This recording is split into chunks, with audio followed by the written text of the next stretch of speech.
Alright tubers, we're back in Hambone's kitchen. Today I'm going to make some corn dog nuggets for the kids. What I did, I took some cornmeal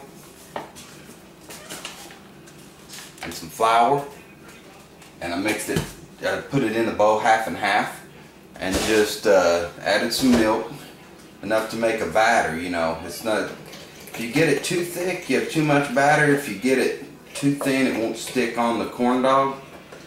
But either way, you have to get it, you just have to mess with it until you get it to where you like it best. What I'm going to do, I just took some hot dogs and I cut them, just regular hot dogs, not long hot dogs or the little bitty ones, just regular old wieners, and I cut them, you know, in fours, and I'm just going to dry these just a little bit with a towel so that the batter will stick a little better to them. When they're really wet, it seems like the batter wants to fall off of them. Just roll those around a little bit. That doesn't take a whole lot, but need them enough where that batter's going to stick. While my grease is heating up, I wanted to do to kind of answer a question that one of my fellow tubers, friend of mine, had about my tattoos. Let me slide the camera around here a little bit. You guys know I'm a Christian, and all my tattoos are based around my faith. And keep in mind, I'm not trying to proselytize anybody or whatever. I believe the way I believe. And I do share my faith with my friends and so on and so forth, but I don't bullhorn or preach at anybody and tell them they're going to die and go to hell and burn forever, whatever like that. Which I do believe that hell is a real place, but I don't think that we should take any great joy in knowing that some people are going to go there. You know, I believe that I put my faith in Jesus Christ, and He's the one who saved me. He's the way, the truth, and the life. So, with that said, that's what my tattoos are about. This is a cross. Obviously, it's got the crown of thorns up here. A buddy of mine, I told him about what I wanted. He's an artist, and he drew this tattoo for me. This one, let me see if I can focus on it here. This one represents Jesus' hand reaching down to me. You can see that my hand's just kind of ragged, got raggedy clothes on it, whatever. He's reaching down to get me. But the same guy that drew this tattoo here, he also drew this tattoo.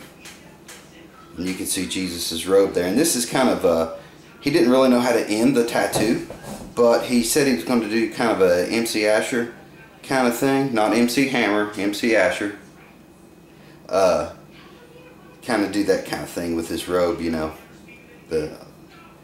And of course this is light, and that's where his hand was pierced. That's it. That's pretty much explains itself, I think. My hand looks like this, all raggedy and dirty because of the way I feel, you know. I mean, about my previous life, you know, with the drugs and alcohol and everything that I was into. This is actually, when I had him draw this, I was thinking more of a t-shirt, for the back of a t-shirt, and at the bottom I was going to get a grip right there. This tattoo spells found. Obviously, I'm sure a lot of you guys have seen, excuse my kids, they're wanting to fight a little bit in there. You've probably seen the fish, you know.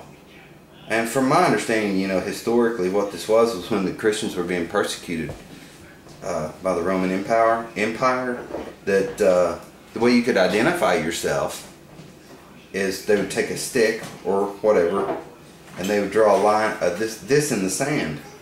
Now, Christians understood that if you do this, that would identify yourself as a Christian. If you knew what this meant, it would be followed up with this, and then they could openly speak with one another. Now this is the F. It's a shepherd's hook here, and I don't know if you know anything about, you know, biblically the whole thing with the shepherd, Jesus being our shepherd. He said we're like sheep. You know, and sheep get lost very easily, and I still get lost in life pretty easily. So he was our shepherd. That's his shepherd's hook, you know. Sheep also need a lot of care. You can see by the way that we treat each other and whatever, that we, I don't know. The Bible says love your neighbor. That's what I try to do. I try to love all my neighbors, whether they're Christians or not. It's not my position to judge someone. We're not supposed to do that. A lot of my friends still behave the way that I did before I got myself aligned with God, you know, and Jesus, just with drugs and alcohol and so on and so forth. But they're still my friends. I like to go and talk to them once every 3 days and hang out with them. I don't think that because a person gets saved or decides to follow Jesus, you know, with his faith, that he abandons his friends. I mean, if we just hang around Christians and people get the picture that we think we're better than them, and some Christians, you know, to be honest with you, they do. They judge people and they shy away from everybody else. And to me, I don't see how in the world it's possible to talk to someone or love someone when you don't even go see him or you don't know him. So, and there's a difference between going in and doing the things that they do that have hurt you in the past. I don't want to do that.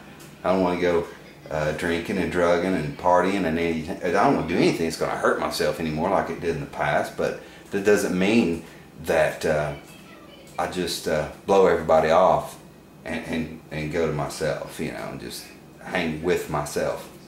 I have neighbors that profess to be Christians that won't even talk to me. I guess they don't like the length of my hair, they don't like my tattoos or whatever, and I just don't think that's cool.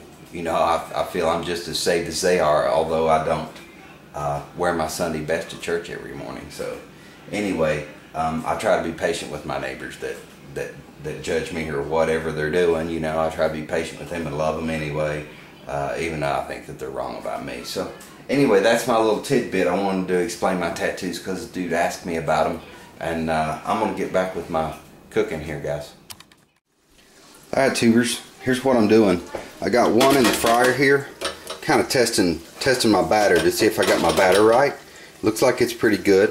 One little corn dog nuggets there. Some of these I'm going to do with my little girl Clarissa. She wanted cheese in hers, so I just put little cuts, and I just got some little cheap cheese and put in there, and I'm going to, you know, batter those up and fry them up, and we'll see how these corn dog nuggets work out. This is a new thing for Hambone, so I'll catch you guys in a minute when I get them all done.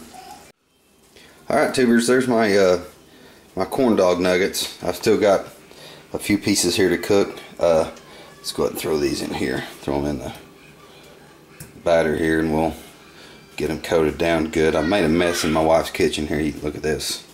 Yeah, that's typical for me. You guys know that. Alright, don't be busting on my hot dog nuggets because they're not pretty. My name is not Paula Deen or Martha Stewart or anything like that. It's Hambone, so that's what you can expect.